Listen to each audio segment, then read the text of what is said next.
Miguel Nicoleles, uma das vozes mais importantes da ciência brasileira, falou sobre a farsa das IAs, o golpe do ChatGPT. Para você que não sabe, o desenvolvimento da inteligência artificial ameaça e muito a estabilidade dos empregos. Mas será que é a inteligência artificial responsável por isso?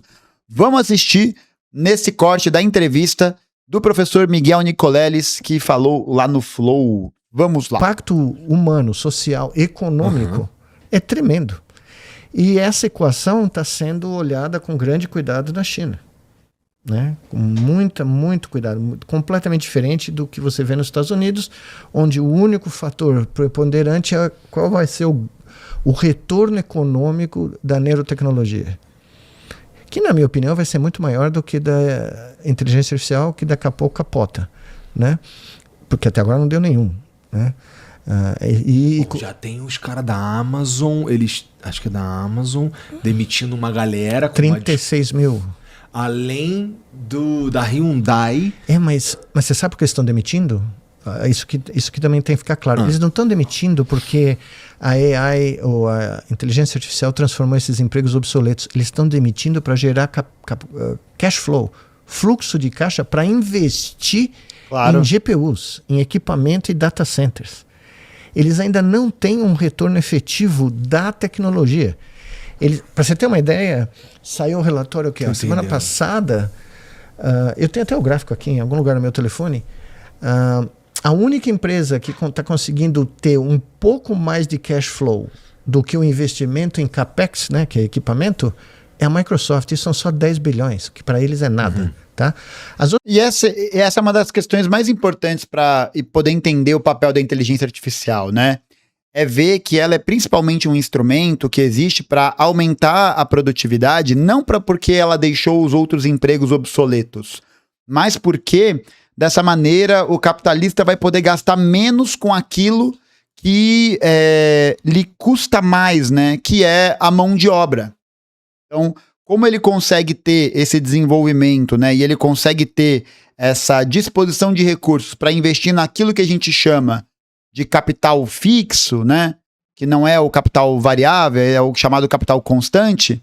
O capitalista ele vai conseguir ter um incremento de produtividade ao mesmo tempo em que ele vai manter alguns empregos. Essa é uma parte importante. Para o capitalista é fundamental que ele mantenha pessoas trabalhando. Mas o que ele vai fazer? Ele vai diminuir o número de pessoas trabalhando, vai aumentar a carga horária dessas pessoas e para poder atender aos anseios e a esse ritmo de produtividade colocado pela máquina, pela inteligência artificial, ele vai impor piores condições de trabalho. Vai aumentar a jornada, vai demandar mais tarefas, ele vai submeter o homem ao ritmo da máquina. Ele vai submeter o homem ao ritmo da máquina. Da mesma maneira como era feito no início da Revolução Industrial, quando os trabalhadores ali da indústria de tecelagem, né, da indústria têxtil, quando começam a operar com as máquinas de costura, aquelas grandes, né, não a máquina de costura da sua avó, começam a ser submetidos ao ritmo da máquina e não ao ritmo do trabalho. E esse ritmo da máquina, é claro, é determinado pelo capitalista, por aquele que controla a máquina. Então esse é um ponto interessante, porque não é que os empregos vão deixar de existir com as IAs, né? Não é que todo mundo vai ser substituído, mas você vai ter uma maior precarização das condições de trabalho que vão se adequar a esse ritmo imposto pelo capitalista, tanto que é isso, olha aí.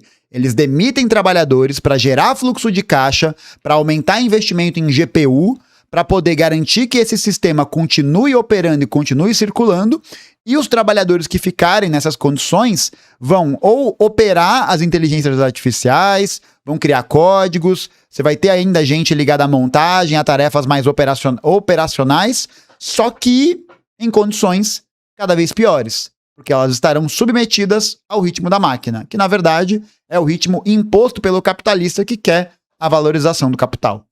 Outras empresas todas estão investindo esse ano que entra, Google, Meta, da ordem de 100 bilhões. OpenAI? A OpenAI é o grande esquema. A OpenAI, então, Sam Altman ele suplanta... O que é difícil? Não suplantar não. Ele está no mesmo time do nosso querido Elon Musk, entendeu? ambos mentem com cada respiração, né? Cada exalação sai uma lorota. O que você sente sobre isso? Porque não é meio triste porque assim, quando você pensa em inteligência artificial... triste. Claro que a gente tá falando da generativa e dessa que a gente tá... Não, triste é o... Já foi um dia, né? O tricolor paulista. Hoje em dia não é mais triste. Acabou a humildade. Que reine a soberba. O campeonato pode ser encerrado imediatamente. O coisa ruim voltou. Antes a situação era triste. Mas não é triste, não. É isso, não pode ser lido na chave moral. Tinha tanto potencial, o capitalista em melhorar o mundo e fazer... Mano, o cara tá cagando, pô. O cara tá cagando. Por quê? Por que ele tá cagando? Porque o interesse dele é lucrar, o interesse dele é acumular. Por isso que a gente sempre fala, são interesses antagônicos. Interesses antagônicos. Não é uma questão de tristeza, de felicidade. Pode até ser triste, né? Do ponto de vista assim, você olhar, pô, que porcaria. Mas... isso tem que ser visto de uma maneira mais crua, mais real, né? Mais objetiva e pragmática. Entender que se o interesse do cara é lucrar, ele vai fazer de tudo para cumprir esse interesse. Não tem choro nem vela, não tem tristeza, não tem discurso, não tem nada. É pragmático e objetivo. Se eu precisar, para ganhar mais dinheiro, demitir uma penca de gente e mandar um monte de trabalhadores e suas famílias para insegurança alimentar, que assim seja. Que assim seja. E ainda vou usar um discurso de que não se modernizaram o suficiente. E pronto. E vá, pô. E segue. Que a gente mexe no dia a dia aqui. Não tô falando da que você tá acostumado, não. Essa inteligência artificial, quando a gente... Ela ajuda muita gente em muitas coisas, especialmente quando as pessoas sabem o que fazer com ela. O problema, nesse caso, é que a gente tem um cara... que é o dono, a face da principal empresa de inteligência artificial. O dono, né? O problema é esse, é o bagulho ser controlado por um cara, né, particularmente o Sam Altman, que tem opiniões políticas no mínimo complicadas. E ele tem, além de fazer algumas coisas questionáveis, quando você vai olhar legal, tu ainda, se você for tentar entender o modelo de negócio da OpenAI, ele não existe. Porra, deixa eu tentar ele ser Ele é... O que ele é, Igor? O que ele é, Igor? Vai. Tá quase. Tá quase. Criativo. Não. Né? Não. Sabe qual é o apelido dele? Não na mídia como um todo, mas no meio.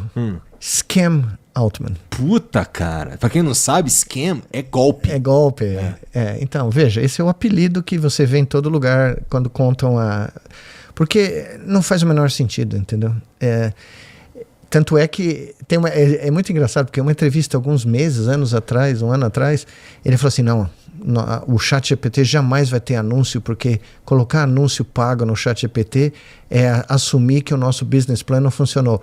O cara dá uma entrevista agora no final de dezembro dizendo que vai pôr anúncio no ChatGPT. Não bastasse a parada atrofiar o cérebro das pessoas, você ainda vai ser obrigado a ver uma propaganda de tigrinho no ChatGPT. Uma propaganda da Wish no ChatGPT, né? Aquele site que anuncia coisas esquisitas. Não funcionou. O business plan não funcionou. Então não é... Veja, é o que eu sempre falo, eu acompanho essa área desde os anos 80. Tá? E ontem alguém falou no X, lá no Twitter, algo que eu sempre quis postar e eu nunca postei, mas esse cientista postou até que enfim. O cara falou, veja, são 70 anos, desde 1956, quando tem a conferência de Dartmouth que cria toda a área, que os caras fazem a mesma coisa. Eles inflam a expectativa e anos depois eles decepcionam e o troço vai pro... Eles chamam de winter. The Artificial Intelligence Winter. É quando o dinheiro some, todos os investidores perderam tudo, os caras percebem que não vai funcionar. A minha primeira viagem internacional, em 86, eu fui para a Holanda, na Free University, lá em Amsterdã, para aprender MUMPS, que era uma linguagem... Eu já tinha aprendido Prolog e já tinha aprendido Lisp. É sempre o pulo do gato. É sempre o negócio que vai... Não, agora mudou tudo. Agora mudou tudo. Agora acabou. E aí, não acabou nada. Porque eu vi uma conferência do Marvin Minsky aqui, que é outro que enganou metade do mundo, inclusive eu, dizendo, não, isso é o futuro. Qualquer jovem que está na pós-graduação tem que saber programar nessas linguagens. Foi o meu amigo John McCarthy que criou o Lisp e tal. Falei, bom, tem que aprender. Fui lá e aprendi. Só que aí apareceu uma linguagem que ia ser específica para medicina. Na Holanda, meu pai gastou uma fortuna, passei um mês na Holanda, aprendi, voltei com os manuais, eu acho que fui o primeiro brasileiro. Outro dia alguém me mandou, não, tem um hospital aqui que ainda usa MUMPS, mas sumiu. Talvez tenha um hospital para coisas administrativas, eu consigo ver isso. Mas quando eu fui para lá, era o futuro da medicina. E tinha um cara, o nome do cara era sensacional, Short Leaf. Eu chamava ele de Short Life, na Stanford, que dizia, não, os expert systems baseados em regras, tipo, se alguma coisa acontecer, then, então... Entendeu? Eles faziam milhares dessas listas, chamavam-se Expert System, e esse Edward Shortleaf dizia que isso ia substituir a medicina, que não ia ter mais médico. Isso em 86, tá? Eu tenho os livros dele até hoje. E é o próprio desenvolvimento das forças produtivas, né? Essa é a questão, também elaborada pelo Marx no Capital. Você vai ter o desenvolvimento de ferramentas, de instrumentos, cujo objetivo é aumentar a produtividade, é aumentar a racionalização da produção econômica, é você criar esse fluxo mais acelerado. E assim como qualquer outra disputa de qualquer outra coisa, em determinado ponto, esse desenvolvimento encontra um gargalo porque ele passa a competir com outras coisas. Então, vide aí, por exemplo, né, o Blu-ray, né? Quem aí lembra do Blu-ray? Blu-ray era uma parada que, nossa, ia revolucionar e não sei o que lá. Vem uma outra mídia, uma outra tecnologia que muitas vezes é mais barata, que é mais simples, que consegue atender melhor as expectativas dessa linha de produção, desses interesses né? E o Blu-ray? Como é que ele tá? Tá bem? Como é que tá a família dele? Tá boa? Tá boazinha? Ninguém mais lembra, né? Ninguém mais fala. Não deu em nada. Tanto é que os Expert Systems morreram, né, o Marvin Minsky, tudo que ele prometeu para o Japão, para os Estados Unidos, no MIT Media Lab, foi tudo pro vinagre, e surgiram as redes neurais artificiais, que já existiam desde os anos 50, mas o Deep Learning, né, o método do cara, o Jeffrey Hinton, tomou conta da área e todo mundo achou que ia ser a revolução e bateu na parede agora. O ano passado foi o ano onde tudo isso bateu no muro. Né?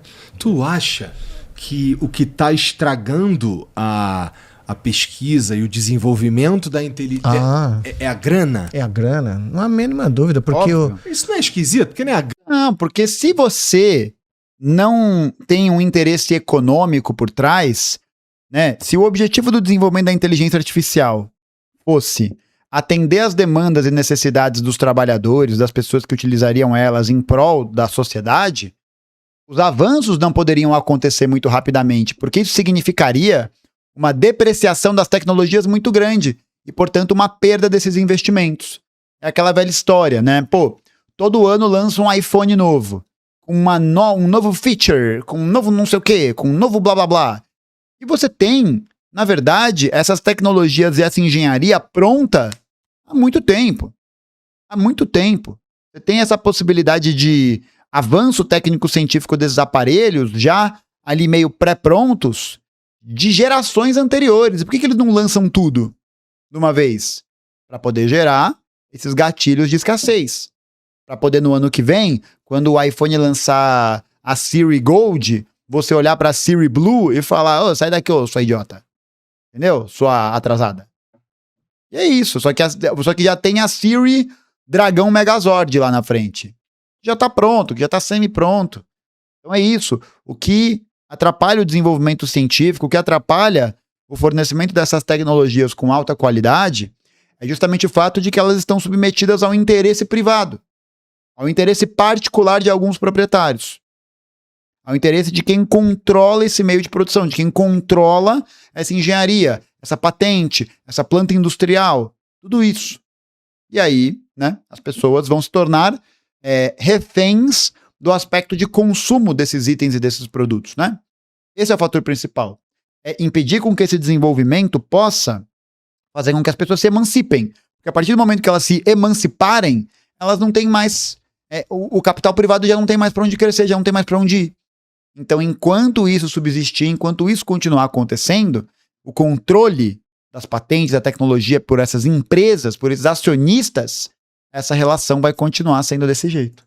Grana que habilita? Não, a grana devia financiar o avanço da pesquisa, mas o problema é o seguinte, quando você tem um cara da OpenAI, um Elon Musk da vida, o que os caras precisam? Eles precisam aumentar o valuation da sua empresa. Por exemplo, o que o Elon Musk está fazendo, fundindo... Tem que vender.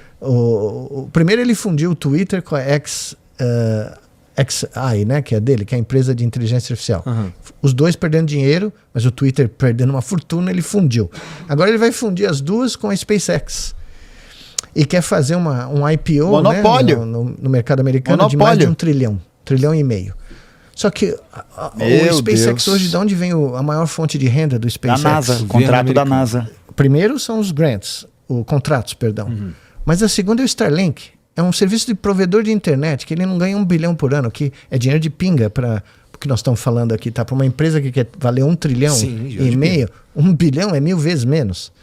Tá? Então hoje um analista falando na TV americana falou, eu não consigo entender como nós vamos fazer um valuation desse valor para uma empresa que não tem fonte de renda fora a grana pública e fora, porque ele não entrega nada, ele não foi para Marte, ele não vai para a Lua, não tem nada que a SpaceX... Ele explode foguete a 100 milhões por cabeça, né? Por foguetinho explode, custa 150 milhões de dólares. Então, caiu a façada, entendeu? Caiu a... e para piorar, ele está na lista lá do homem. Então, né? Ou seja, o Lex Luthor era professor de primário, né? Do jardim da infância, comparado com o cara. Pô, tô vendo o quanto que tu gosta mesmo. E me disseram que ele é corintiano, pior que é isso. Mas vai ver que o nervo tá flor da pele aqui, né? Tá flor da pele. Jogou pra lá, volta pra cá na hora.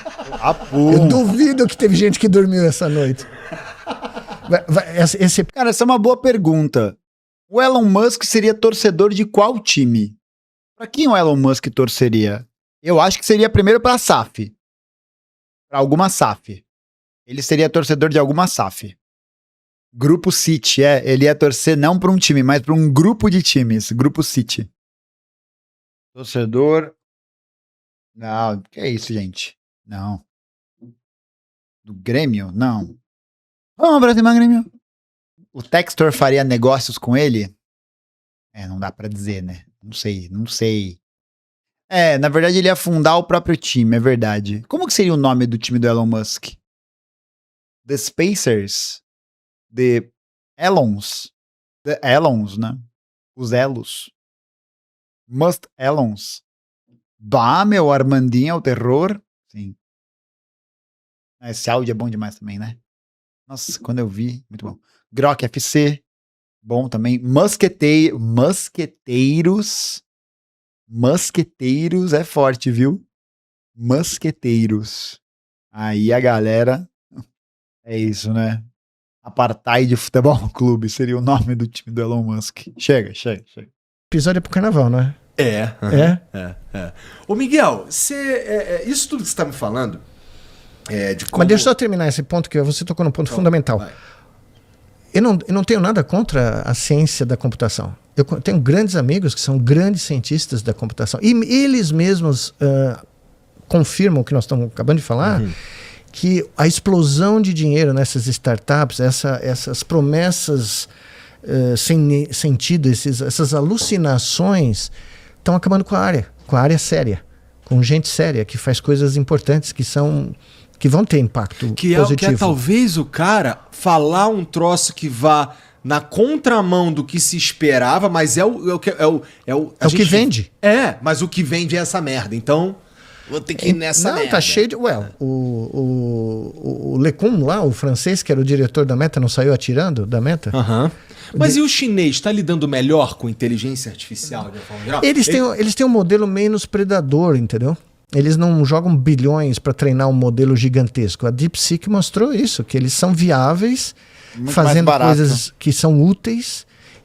porque eles têm que produzir alguma coisa que seja um produto real, entendeu? Ali não tem essa especulação de mercado gigantesca, porque o governo controla, né? Interessante, tá. Então, a China acredita que a inteligência artificial pode ter benefícios para a sociedade, em aplicações que a gente já discutiu, né?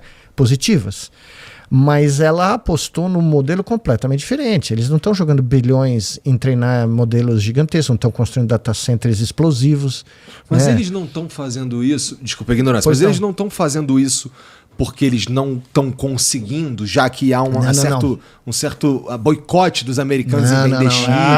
Eles desenvolveram a indústria de chip deles. Eu estava lá quando eles anunciaram que a máquina, que era monopólio de uma empresa holandesa, a ASML, se eu não me engano, que era a única máquina no mundo até recentemente que era capaz de fazer o Extreme Ultraviolet litografia, né? Litografia extrema de ultravioleta, que é o que a TSMC em Taiwan usa para ter o monopólio de fabricar os chips da NVIDIA, por exemplo. Litografia é imprimir com ultravioleta, tá?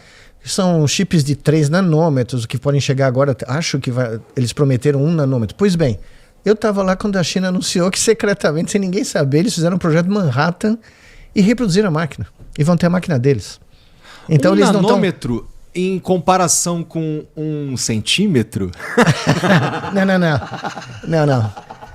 Não dá, família. Eu ia fazer uma piada futebolística, mas como a proximidade é grande, eu vou me conter. Seria comparar o Flamengo com o Vasco. Nossa, eu tenho amigos vascaínos, se eu falar alguma coisa. Tô brincando. Tá bom, não, vamos lá. Isso aqui, família, muitas ordens de grandeza menor que 1 centímetro. Não, veja, mas o que era o seguinte, o monopólio da NVIDIA não se dava só porque a NVIDIA... 1 nanômetro é 0,0000001 centímetros. Desenha o chip X. É porque ela tinha o monopólio da cadeia de produção. E ela produz isso lá em Taiwan. Verdade, é verdade. Ser membro do canal é mais barato que andar de ônibus em São Paulo. E você não aprende a ler um artigo científico no ônibus, né? Reflita. Né? E a TSMC não produz nada sem as máquinas holandesas. Parece um estádio de futebol o tamanho da máquina. Não, talvez a máquina mais complexa que exista nesse momento. Não posso afirmar categoricamente, mas é bem complexo. Tá. Tanto é que eles pegaram um cara que trabalhava nessa empresa, ofereceram Deus sabe o quê, o cara foi para lá e criou a versão chinesa. E foi anunciada que vai entrar em produção em 27.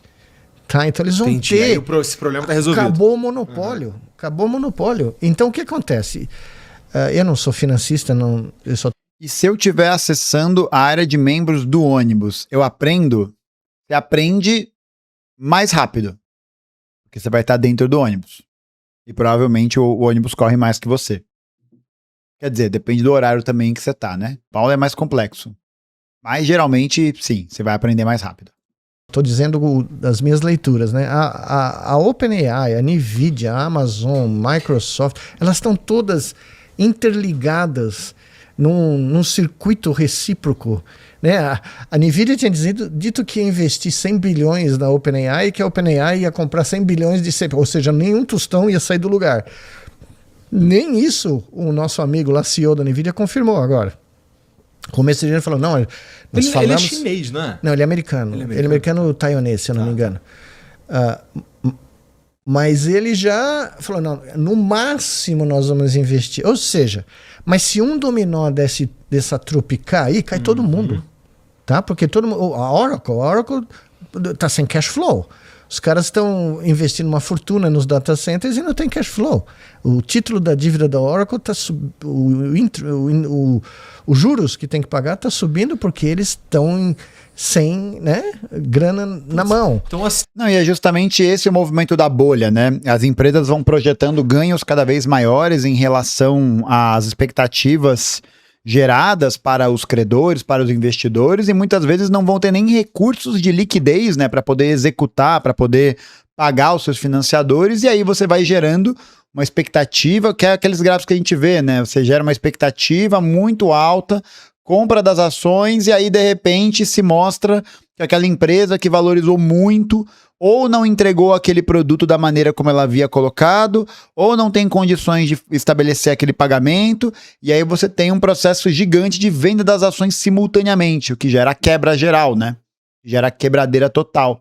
Especialmente porque algumas empresas têm, como investimentos também, né? Seus recursos, seus capitais investidos em outras empresas. Então, Se aquela empresa, né, se, por exemplo, a OpenAI investiu muito dinheiro na Oracle, que é uma empresa que não está tendo cash flow, mas que está gerando essa expectativa, no dia que a Oracle quebrar, isso significa automaticamente também uma diminuição, uma desvalorização dos investimentos da OpenAI.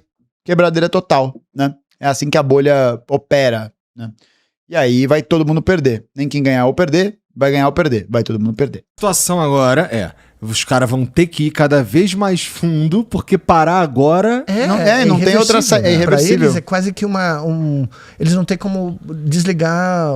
O caminho no abismo. Quando você tá na esteira do teleférico, você tá lá em cima, aí você tem que chegar na montanha, não dá pra parar. E agora, o que vai acabar acontecendo é de que essas empresas vão elevar esse volume de especulação, vão elevar esse volume todo, e quando essa quebradeira geral acontecer, o que vai provavelmente acontecer muito em breve, o Estado vai ter que salvar essas empresas. E aí deveria até ter a frasezinha do Batman lá, né? E as pessoas vão dizer, nos salvem, e eu direi. É ele que fala isso ou é o Coringa? Não lembro mais. No meio, entendeu? Para eles é vida ou morte. Agora, se a OpenAI vai pro vinagre, a Anthropic vai pro vinagre, ou outras vão pro vinagre, uma delas, a coisa explode. Tanto é que você deve ter visto... É o Rorschach, verdade. Quase acertei, hein, chat? Quase acertei. O Watchmen também é uma história de bonequinho, igual o Batman. Olha aí. Pra mim, 50% certo. Pra mim, 50% certo. Declaração aí em Davos esse ano, né? Que é aquele encontro onde os bilionários vão para a Suíça. Eu conheço, eu fui uma vez lá. Os bilionários vão para a Suíça discutir como eles vão fazer os pobres felizes, né? Ficando cada vez mais pobres, né? Enfim, o CEO da Microsoft vai lá e fala, moçada, se vocês não consumirem o nosso produto de AI, pode virar uma bolha. Pode ser a maior bolha financeira da história. Ou seja, o cara é quase a chantagem, entendeu? Ou vocês consomem e param de falar mal da AI, né? O cara da NVIDIA também falou isso. Parem de falar, vocês acadêmicos, cientistas, parem de falar mal da AI, isso pode dar um problema gigantesco. Ué, hoje mesmo eu estava vindo para cá lendo, 40% da economia do PIB americano depende da indústria de AI. O PIB atual americano. 40%. Eu acho que o número está baixo. O cara que eu li, o economista também. Porque é isso. Aonde que está o grande setor produtivo hoje dos Estados Unidos depois de eras e eras e eras de desindustrialização? Vale do Silício, mano. Vale do Silício. Cara, se essa parada do direcionamento do PIB dos Estados Unidos tiver realmente concentrado nesse volume, nas inteligências artificiais e nesse tipo de negócio, vocês lembram do século III, quando o Império Romano caiu? Quando as fronteiras do Império começaram a ser invadidas pelos povos germânicos, pelos assim chamados bárbaros germânicos? Meu amigo, minha amiga, se prepare, porque o Senato Populus que Romanos não vai tancar, viu? A Pax Americana vai fazer assim, ó. Vai ser esse barulho. O Trump vai um dia abrir o iPad dele, o computador dele da Xuxa, e aí ele vai abrir e a peruca dele vai fazer assim. Vai até pular. Quando ele viu o tamanho do preview. Acho que o número é mais... Da economia dos Estados Unidos, né? Não dele, porque ele vai estar seguro. É mais alto, entendeu? Ou seja... Nossa, cara, mas isso é perigosíssimo. As Fab 7, né? Varia as estimativas. As Fab 7, as empresas fabulosas, 7 fabulosas, controlam algo em torno de 30% do mercado de ações dos Estados Unidos.